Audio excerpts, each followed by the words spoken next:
You think you know everything about gremlins because of those adorable little creatures from Spielberg's movie? Think again. The story I'm about to tell you today will completely change how you see these mysterious beings. From World War I fighter cockpits to Hollywood studios, passing through ancient Chinese legends, get ready to discover how a simple military superstition became one of the most enduring cultural phenomena of the 20th century. And trust me, the truth about Mogwais will blow your mind. Stay until the end, because I'm revealing a secret that even Disney wanted to exploit but never came to light. Picture yourself in 1917, right in the middle of World War I. You're a pilot in the Royal Air Force, flying over European battlefields in a machine that looks more like an assembly of wood and canvas than a real airplane. Your engine starts making strange noises. Your instruments go haywire for no apparent reason, and sometimes your plane simply refuses to obey. What do? Well, like any good pilot of that era, you blame the gremlins. That's exactly how it all started. The first gremlins weren't born from some Hollywood screenwriter's imagination, but in the dusty hangars and terrifying cockpits of the Great War. British pilots, faced with unexplainable breakdowns and deadly malfunctions, began talking about these little invisible creatures sabotaging their aircraft. It was more comforting to blame a mysterious entity rather than admit that the technology of the time was simply unreliable. The term itself is fascinating. According to historians, the word gremlin might be a blend of grimoire and goblin, but the most widespread theory suggests it comes from the name of an Irish beer, Fremlins, that pilots used to drink. Picture the scene. After having a few glasses of Fremlins, a pilot returns to the hangar, stumbles over a tool, and shouts, "Ah, those damn gremlins again." History doesn't tell us if this really happened, but it's an origin story with charm. The first official appearance of the term in print dates back to April 10, 1929, in a poem published in Aeroplane magazine in Malta. But it was during World War II that gremlins really took flight, if you'll pardon the expression. American and British pilots described them as small, mischievous creatures about 6 inches tall, who enjoyed unscrewing bolts, cutting cables, or making holes in fuel tanks. Now hold on tight, because I'm about to share an anecdote that shows how much I love bringing you quality content. If you appreciate these kinds of captivating stories that nobody else tells on YouTube, don't hesitate to subscribe and hit that notification bell. It helps me tremendously to keep digging up these historical gems for you. What's even more incredible is that physical descriptions of gremlins varied according to squadrons and theaters of operation. Some pilots described them with horns and bat wings. Others imagined them as small green humanoids with pointed teeth. Bomber crews swore they wore spiked boots to better grip onto wings, while fighter pilots claimed they had suction cups on their fingers. This diversity in descriptions clearly shows that each group of pilots developed their own mythology around these creatures. But gremlins weren't just simple scapegoats for mechanical failures. They became real mascots for air crews. Some squadrons painted gremlins on their aircraft. Others left small offerings in cockpits. There were even rituals to appease them. Some pilots tapped 3 times on the dashboard before takeoff. Others whistled a particular melody. One of the most fascinating testimonies comes from a British pilot who swore he saw a gremlin repair his plane mid-flight. According to his report, after an enemy bullet damaged his hydraulic system, he allegedly spotted a small creature welding the pipes with a tiny torch. The plane did manage to return to base, but mechanics never found any trace of this mysterious repair. Coincidence or supernatural intervention? The mystery remains. Roald Dahl, yes, the famous author of Charlie and the Chocolate Factory, was himself a fighter pilot during World War II. He was one of the first to transform pilots' anecdotes into a proper, structured narrative. In 1943, he published The Gremlins, a children's book that presented these creatures as beings who lived peacefully in English forests before being driven out by industrialization. Forced to adapt, they settled in flying machines. What's absolutely extraordinary is that Walt Disney himself became interested in Doll's project.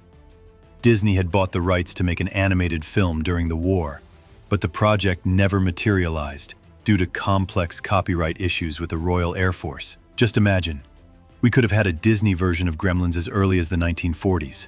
The concept art still exists and shows creatures much cuter than the ones we know today. But the story doesn't end there. After the war, gremlins continued to haunt the collective imagination. But they left airplanes to settle in all sorts of machines. In the 1950s and 1960s, people blamed gremlins for television breakdowns, stubborn toasters, and even the first computer glitches. NASA itself used the term gremlin to describe unexplained technical problems during space missions. Then in 1984, Steven Spielberg completely revolutionized our perception of gremlins with his cult film.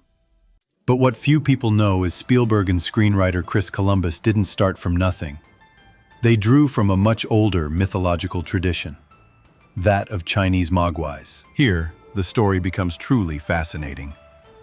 Mogwais have existed in Chinese folklore for centuries.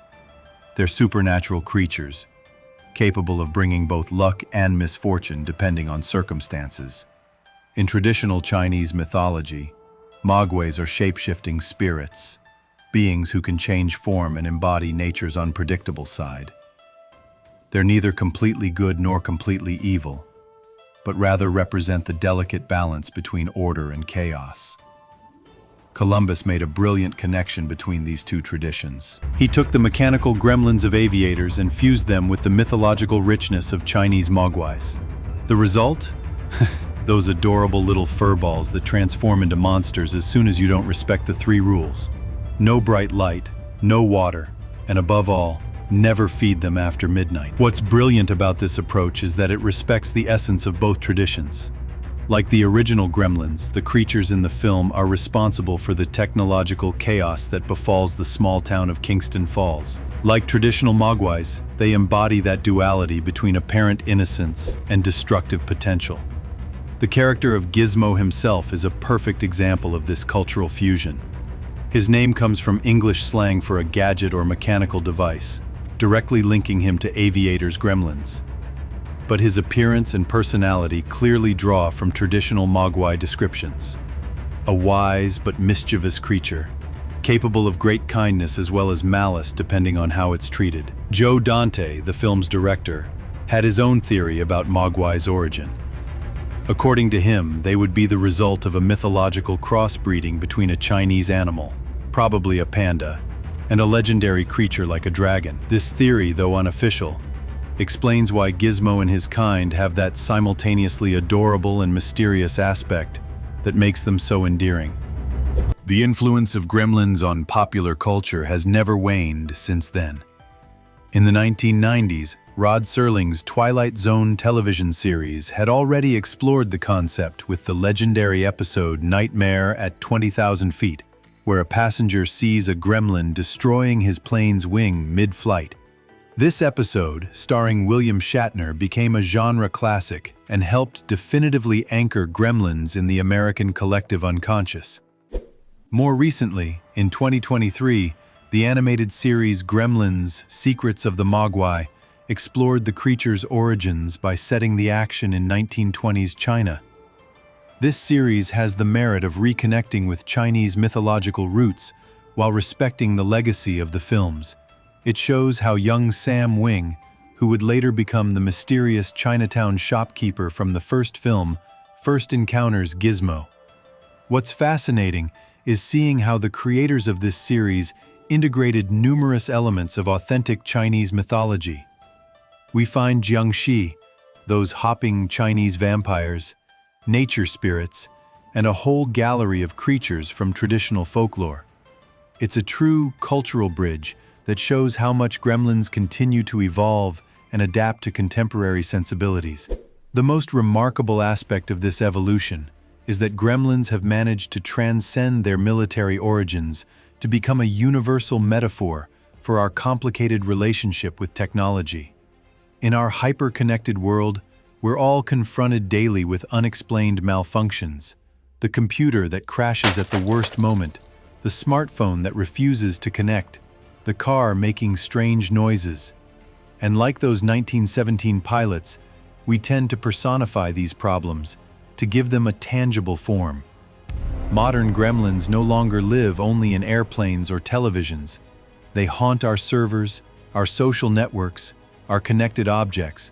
How many times have you blamed a mysterious bug when your favorite app stopped working? It's exactly the same logic as those aviators from over a century ago. What makes this story even more captivating is that it tells us about ourselves. Gremlins are ultimately a reflection of our deeply human need to make sense of chaos, to find explanations for the inexplicable. They embody that part of irrationality we all keep, even in the age of science and technology. And here's the secret I promised you. Did you know that during World War II, some high-ranking military officers took testimonies about gremlins seriously enough to order official investigations? Classified reports, only declassified in the 1990s, show that the British military worried about the psychological impact of these beliefs on troop morale. Ironically, they discovered that believing in gremlins actually helped pilots manage combat stress. The legacy of gremlins continues today, in a way you probably don't imagine. In the modern aerospace industry, the term gremlin effect is still used to describe intermittent failures that are difficult to diagnose. NASA engineers regularly use this vocabulary, and some airlines have kept the tradition of naming their recurring technical problems after these mythical creatures. So the next time your computer crashes, your phone bugs out, or your car makes a weird noise, think about those brave pilots who over a century ago invented gremlins to give a face to their fears. Maybe somewhere, in the circuits of our modern machines, these little creatures continue their work of benevolent sabotage, reminding us that behind every technology still lies a part of mystery. From the trenches of World War I to Hollywood studios, from millennial Chinese legends to today's Netflix series, the story of gremlins is ultimately that of our humanity facing modernity. A story that's far from over, because as long as there are machines, there will always be someone to blame the gremlins when they don't work as expected.